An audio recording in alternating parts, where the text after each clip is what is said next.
তো বন্ধুরা, ডিএ নিয়ে আজকের ব্রেকিং নিউজ। অবসরপ্রাপ্ত পেনশনভোগীদের জন্য এই মুহূর্তে একটি বড়সড় আপডেট উঠে আসছে। আপনারা যে টাকা 25% বকেয়া ডিএর যে টাকা সেটা পেতে চলেছেন, এমনটাই কিন্তু আপডেট উঠে আসছে। তো বিস্তারিত কি আপডেট, চলুন এবং কারা এই টাকা পেতে চলেছেন এই ভিডিওতে জানার চেষ্টা করবো। তার আগে আপনাদের সকল অনুরোধ, ভিডিওটি প্রথম থেকে শেষ পর্যন্ত দেখুন এবং ভালো লাগলে অবশ্যই একটি লাইক করে দিতে ভুলবেন না। তার আগে বলি বন্ধুরা, আপনারা যারা আমাদের চ্যানেলের সাথে যুক্ত আছেন তারা জানেনই এই চ্যানেলের প্রত্যেকটা ভিডিও কিন্তু দরকারি, তাই কেউ এখনো যদি আমাদের চ্যানেলটা সাবস্ক্রাইব করে না থাকেন তাহলে অবশ্যই আমাদের চ্যানেলটা সাবস্ক্রাইব করতে ভুলবেন না এবং পাশে থাকা বেল আইকনটি ক্লিক করে দেবেন যাতে নতুন আপডেট আসলে আপনার ফোনে পৌঁছে দিতে পারে। আমরা এই চ্যানেলে কিন্তু প্রত্যেকদিন নতুন নতুন লেটেস্ট আপডেট নিয়ে আসছি সরকারি এবং চাকরি রিলেটেড। তো তার জন্য অবশ্যই আমাদের চ্যানেলটা সাবস্ক্রাইব করে দেবেন এবং পাশে থাকা বেল আইকনটি ক্লিক করে অল নোটিফিকেশন করে দেবেন। অবসরপ্রাপ্ত সরকারি কর্মচারীরা আর ডিএ বৃদ্ধি এবং বেতন কমিশনের সুবিধা পাবেন না। সরকার অর্থ আইন 2025 পাস করেছে এবং সেক্ষেত্রে যা অবসরপ্রাপ্ত সরকারি কর্মচারীদের জন্য গুরুত্বপূর্ণ অবসর পরবর্তী সুবিধাগুলি বাতিল করে দিয়েছে। এটি একটি উল্লেখযোগ্য নীতিগত পরিবর্তন হিসেবে চিহ্নিত, যা লক্ষ লক্ষ পেনশনভোগীদের ওপর প্রভাব ফেলতে পারবে। এবং ইতিমধ্যেই আপনারা জেনেছেন যে সরকার 25% যে ডিএ সেটা দেওয়ার জন্য তৎপরতা শুরু করে দিয়েছে এবং আগামী মাসেই, অর্থাৎ আজকে 31 তারিখ এবং আগামী মাস কালকে থেকেই এই নিয়ে তৎপরতা কিন্তু শুরু হয়ে যাচ্ছে। প্রথম কিস্তির যে টাকা সেগুলো কিন্তু লক্ষাধিক যারা অ্যাকাউন্ট হোল্ডার রয়েছে, এই সমস্ত কর্মচারী যারা রয়েছে তারা পেতে চলেছেন। সমস্ত ডিটেলস আমি আপনাদেরকে অবশ্যই জানাবো, ভিডিওটি শেষ পর্যন্ত দেখবেন। তো পেনশনভোগীরা আর ভবিষ্যতে বেতন কমিশনের সুবিধা নাকি পাবে না এবং পরবর্তী অষ্টম বেতন কমিশনের সুবিধাগুলির জন্য অথবা নতুন বিধানের অধীনে মহার্ঘ ভাতা বৃদ্ধির জন্য যোগ্য হিসাবে প্রতিপন্ন হবেন না, এমনটাই কিন্তু আপডেট আসছে। তো সমীক্ষা অনুসারে ভারতীয় সংসদ কর্তৃক অনুমোদিত অর্থ আইন 2025 প্রাক্তন সরকারি কর্মীদের পেনশন পরিকল্পনায় উল্লেখযোগ্য পরিবর্তন আনছে। তো আইন অনুসারে যেটা জানা যাচ্ছে যে সরকার আর অবসরপ্রাপ্ত কর্মীদের আর্থিক সুবিধা তদারকির দায়িত্বে থাকবে না।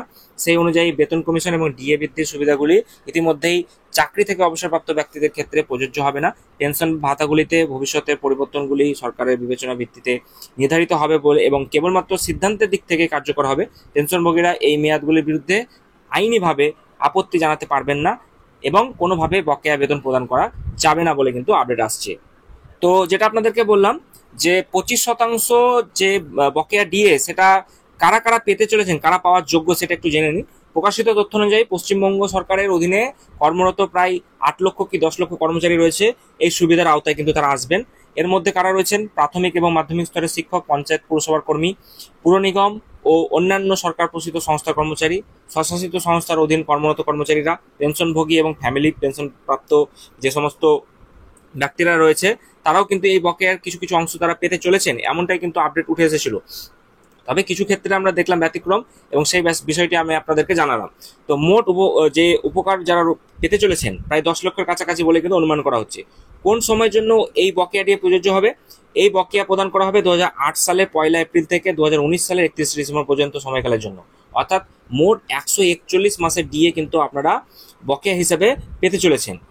এই সময়সীমা অন্তর্ভুক্তি করে যেটা বলা হচ্ছে যে 2009 সালে এপ্রিল থেকে ডিসেম্বর মাসে 9 মাস এবং 2009 থেকে 2019 সাল পর্যন্ত ডিসেম্বর মাসে 11 বছর বা 132 মাস কিন্তু এটা সময়সীমা অন্তর্ভুক্ত হয়েছে।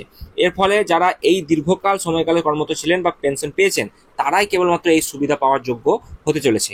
তো ইতিমধ্যেই সরকার আপনাদেরকে যেটা বললাম যে আগামীকাল থেকেই প্রস্তুতি শুরু হয়ে যাচ্ছে। প্রথম কিস্তির টাকা সেটা কিন্তু আপনাদের অ্যাকাউন্টে ইনস্টলমেন্ট আকারে কিন্তু পেতে চলেছেন বা হয়তো পুরোটাই একবারে দিয়ে দিবে। তো সেই নিয়ে বিজ্ঞপ্তি অবশ্যই প্রকাশ করা হবে। আমাদের তার জন্য কয়েকদিন অপেক্ষা করতে হবে। আমি এই সংক্রান্ত আপডেট পেলেই আপনাদের সঙ্গে অবশ্যই শেয়ার করে দেবো। তো চলুন দেখা হচ্ছে পরবর্তী আর একটি গুরুত্বপূর্ণ ভিডিওতে।